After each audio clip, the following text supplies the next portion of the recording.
Good afternoon, children. Today class 8H children have also joined the class and they have not read chapter metals and non-metals. But children of other sections like E, F, G, they have already studied this chapter. So they will go through revision. And children of 8H will read the chapter, okay, and tomorrow I will discuss question answer. Children, you have read in this chapter about metals and non-metals. I will summarize the chapter, okay. Elements have been broadly classified into two classes, metals and non-metals. Now these metals and non-metals, they may exist in combined state as well as in free state or native state. Like highly reactive metals, sodium, potassium, they are highly reactive. They are found in the combined state. They may be found in the form of oxide, sulfide, carbonate, etc. Some less reactive metals like gold, platinum, they are found in the native state or free state or elemental state. Now you will see about the occurrence of non-metals. Non-metals may be found in the free state or may be found in the combined state. If you see oxygen and nitrogen, they exist in the atmosphere in the free state. In the similar way, you will see sulfur may be found in the free state or may be found in the combined state like sulfate, sulfide, etc. Carbon is also non-metal which may be found in the free state like diamond, graphite, fullerenes, etc. Or they may be found in the combined state like carbon dioxide, carbonate, bicarbonate, etc. So you have seen, children, that metals and non-metals may exist in free state or in combined state. In the earth crust, the most abundant metal is aluminium, followed by iron. Now you will see minerals and ores. Minerals are naturally occurring inorganic substances which are found deep under the surface of the earth. And ores are also the minerals from which one or more metals can be profitably extracted. Like we can obtain aluminium from bauxite ore. We can obtain iron from hematite or magnetite ore. Now you will see that these ores are obtained from the metals are obtained from the ores through a sequence of process. This sequence of process is called metallurgy. There are three steps of metallurgy. First step is concentration of the ore, in which impurities are removed from the ores. Second is reduction. Reduction is a method in which metals are obtained in the free state. Metal may be combined with oxygen, like zinc is combined with oxygen, ZnO. When it reacts with coke, it may form Zn plus Co. So during reduction, we remove oxygen and we get the metal in its free state. Last step is refining of metal, in which the metal that we get is not pure, so we purify the method by refining of metal. So these are the three steps of metallurgy. Now the next topic is difference between physical properties of metals and non-metals. First point you will see physical state. Metals are usually solid at room temperature, like you see iron, copper, gold, silver. But there is one exception. Mercury is a metal, but it is liquid at room temperature. Now, non-metals may exist in solid, liquid or in gaseous state. Like there are 22 non-metals. Now, In these non-metals, some are in solid state like carbon, sulfur, phosphorus, iodine, etc. Some bromine exist in liquid state and some non-metals exist in gaseous state like oxygen, nitrogen, hydrogen, chlorine, etc. Now you will see, children, about the melting point and boiling point. Metals have high melting point and high boiling point. Like if you see iron, its melting point is 1536 degrees Celsius and its boiling point is 3000 degrees Celsius. Non-metals have low melting point and low boiling point. In metals you will see there is one exception, cesium. It is a metal but its melting point is low, only 28.7 degrees Celsius. Now you will see non-metals have low melting point and low boiling point. Again there is exception, okay. Like you will see melting point of carbon is very high. It is 3723 degrees Celsius. It is an exception. Now if you see density, density means mass per unit volume. Metals have high density whereas non-metals have low density. If you see hardness, metals are hard whereas non-metals are brittle, means they can break down into smaller pieces. They are brittle. If you take a piece of iodine and beat it with, strike it with duster, it breaks down into smaller pieces because it is brittle, it is not hard. Now you will see luster. Metals have a shining surface. They have a luster, whereas non-metals are non-lustrous. But again there is exception. One non-metal like iodine, it has luster. Okay. Next property you will see, children, that is malleability and ductility. Malleability means when we beat the metal with hammer, it can change into a sheet. Okay, metals can be beaten into thin sheets like aluminium, copper, silver, gold. They can be beaten into thin sheets, whereas non-metals cannot be beaten into thin sheets.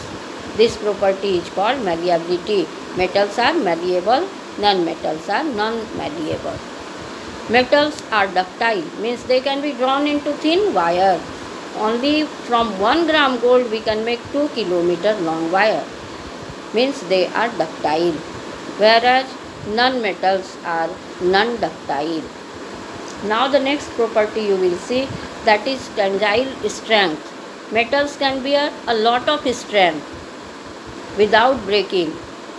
Like if you take one aluminium wire, you can stretch a number of clothes on it. It does not break down because it has high tensile strength. But non-metals have low tensile strength. But there is one exception. Carbon fiber is a non-metal, but it has high tensile strength. Now if you see conductivity, next physical properties, conductivity. Metals show two types of conductivity, thermal conductivity and electrical conductivity. Means thermal conductivity means metals allow heat to pass through them, and electrical conductivity means metals allow electricity to pass through them. They show thermal conductivity and electrical conductivity like iron, copper, silver, gold, etc. Non-metals do not show thermal activity or electrical activity. But there is one exception. Graphite is a non-metal, but it can pass electricity, so it is used in the battery. Okay, children? Now you will see next physical property, sonorosity. Means when metals are struck with a hard thing, they produce ringing sound. This property is called sonorosity. Means metals are sonorous and non-metals are non-sonorous. They do not produce ringing sound on being struck with hard substance. Okay. So you have seen all the physical properties of metals and non-metals. Now you should know, children, metalloids are the elements which show the property of metals as well as non-metals. You have read two broad classification, metals and non-metals. There are metalloids also, which show some property of metals and some property of non-metals. Now you will be asked about the example of metalloid, very important, like arsenic, germanium, antimony, silicon, etc. Now you will study chemical property of metals and non-metals. First chemical property, you will see reaction with oxygen. Metals react with oxygen and they form metallic oxide. Like magnesium reacts with oxygen and it forms MgO. If you hold a magnesium piece and magnesium ribbon and you ignite it, you will see white powder is produced, that is magnesium oxide. Collect it in a watch glass and add water in it, stir it. You will get a solution. This solution is magnesium hydroxide, because this magnesium oxide MgO reacts with water H2O and it forms MgOH whole 2, which is alkaline, which is a base. So you can say metallic oxides are basic in nature. How can you prove that it is a base? If you dip one red litmus paper in the watch glass in the solution, it turns to blue. So it is a basic oxide. Now non-metals react with oxygen and they form non-metallic oxide. Like carbon is a non-metal. You take a piece of charcoal in a deflagrating spoon. Charcoal is a form of carbon, and ignite it and bring it in a gas jar. It will produce CO2, and after some time you remove the deflagrating spoon and add water in the gas jar and shake it. Now CO2 will react with water H2O and it will form acid, carbonic acid H2CO3. Now take this solution in a watch glass and dip one blue litmus paper in it. It will turn to red. Means non-metallic oxides are acidic in nature, because they can turn blue litmus paper to red litmus paper. Now if you see reaction with water, magnesium reacts with hot water, zinc reacts with boiling water, iron reacts with steam, and some metals do not react with water like gold and platinum. Some metals like sodium and potassium may react with water at normal temperature, room temperature, because they are highly reactive and the reaction is so vigorous that sodium and potassium catches fire. So sodium and potassium is stored in kerosene. Very important question. Non-metals generally do not react with water. Some non-metals may react with oxygen like phosphorus, so it is stored in water. Now you will see reaction of metals and non-metals with acid. Like you will see iron reacts with dilute hydrochloric acid Fe plus 2HCl. It forms salt and hydrogen gas FeCl2 plus H2. Similarly, magnesium and zinc reacts with dilute sulfuric acid. Reaction is important, all of you will revise it. Mg plus H2SO4 will form MgSO4 plus H2. Zinc will react with H2SO4, Zn plus H2SO4. It will form salt ZnSO4 plus H2. So how can you say that the gas produced is hydrogen? If you bring one burning splinter near the boiling tube, it burns with a pop sound. It indicates that the gas is hydrogen, because hydrogen is highly explosive. So you have seen metals react with acid and they form salt and hydrogen. Non-metals usually do not react with acid. Okay. Some non-metals may react with acid like sulfur and phosphorus. They react with hot concentrated sulfuric acid and nitric acid, but they do not liberate hydrogen gas. Reaction with alkalis. Some metals react with alkalis like aluminium and zinc, they react with alkali. Alkali means water soluble base, NaOH, KOH, etc. And they produce salt and hydrogen gas. So you have seen, children, now the next topic is reactivity of metals. You have seen some metals react with hot water, some metals react with cold water, some metals react with boiling water, some metals react with steam, and some metals do not react with water. It means some metals are highly reactive, some are less reactive, and some are least reactive. Now what is reactivity? Elements have the tendency to react with other substances to form compound. This tendency is called reactivity, and these metals are arranged in the decreasing order of their reactivity. It is called reactivity series. You will memorize because question may be based on reactivity series also. Next topic is displacement reaction, a reaction in which highly reactive metal displaces a lesser reactive metal from aqueous solution of its salt. Like you have seen, if you take a beaker and put 50 ml water in this beaker and add few crystals of copper sulfate, you stir it, mix it, you will get a blue colored solution of copper sulfate. Now dip one magnesium ribbon in it, magnesium wire in it. After some time you will see the solution becomes colorless and there is a brown coating on the magnesium wire. Now what happens when you dip magnesium wire in copper sulfate? Magnesium is more reactive than copper, so it displaces copper from copper sulfate solution. So reaction takes place like this, Mg plus CuSO4. Magnesium is more reactive, so it will displace copper from copper sulfate. MgSO4 will be formed plus copper will be displaced. This magnesium sulfate is colorless. So you see now the solution becomes colorless and the magnesium wire is coated with brown covering, that is of copper. Next topic is noble metals. Some metals are least reactive. You have studied platinum and gold. They do not react with acid, base, water or alkalis or any other substances present around them.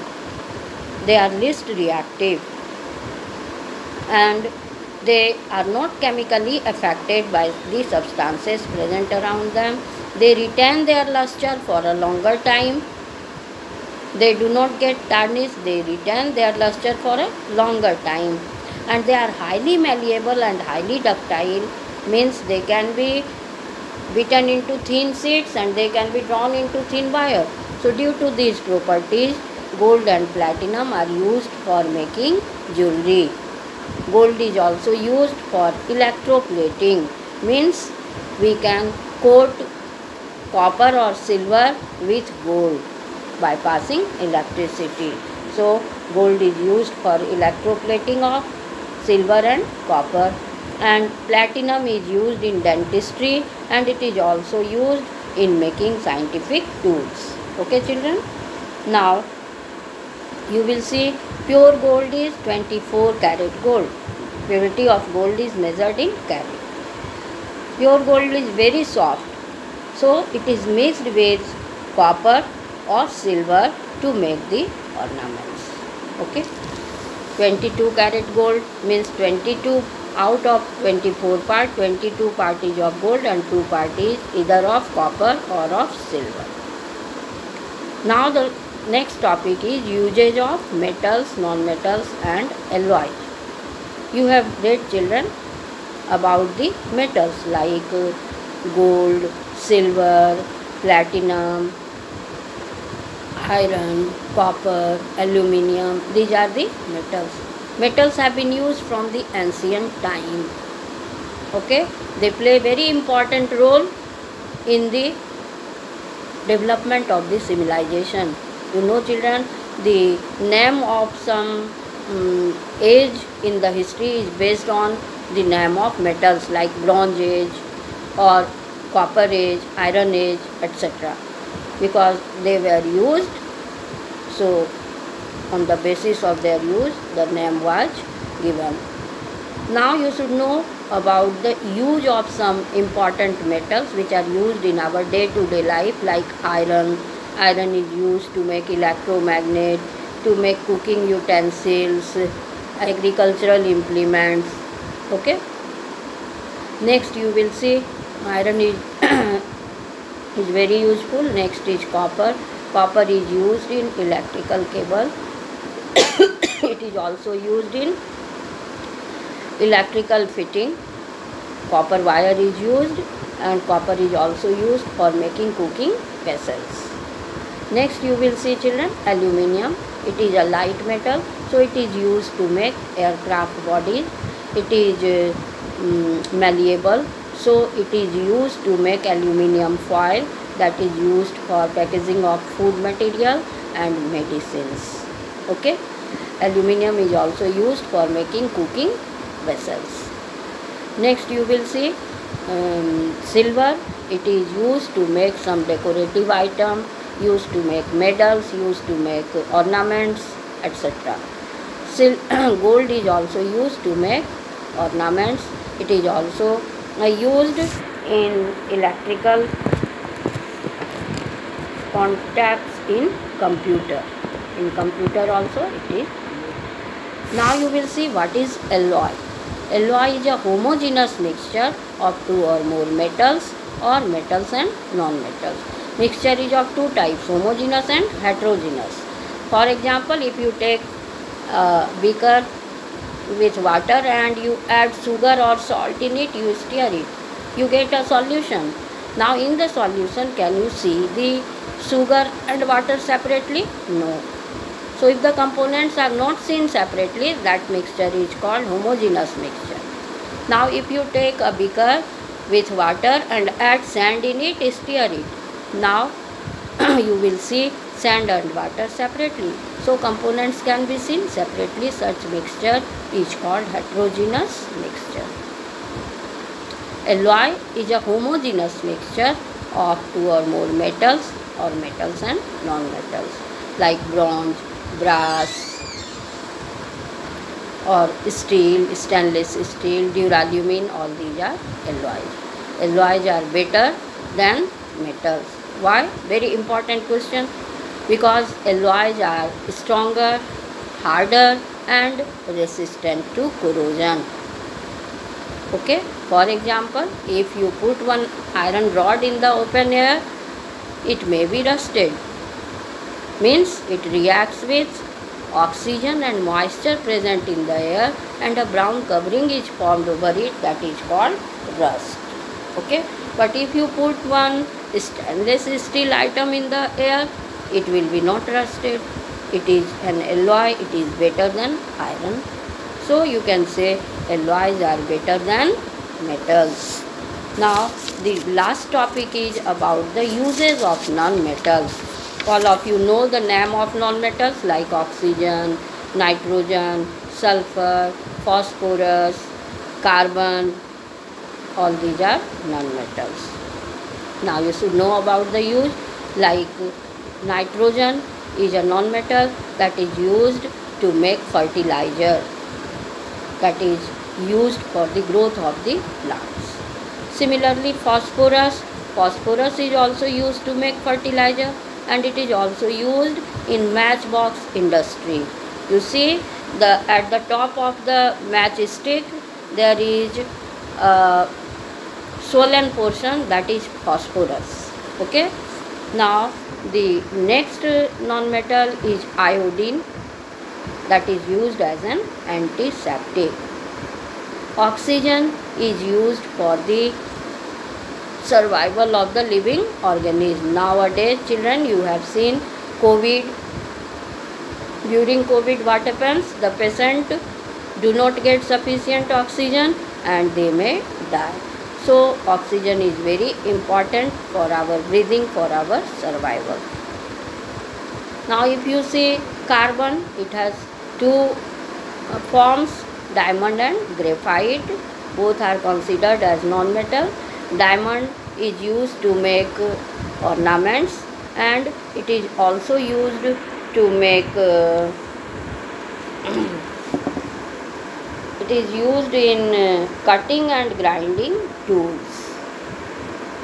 Next you see graphite is a form of carbon and it is good conductor of electricity, so it is used in the battery. It is also used in the pencil. You have seen the core of the pencil, that is graphite. With this your chapter is complete. All of you will revise the chapter thoroughly and you will learn keywords and you will revise. You must know also. Okay. Thank you children.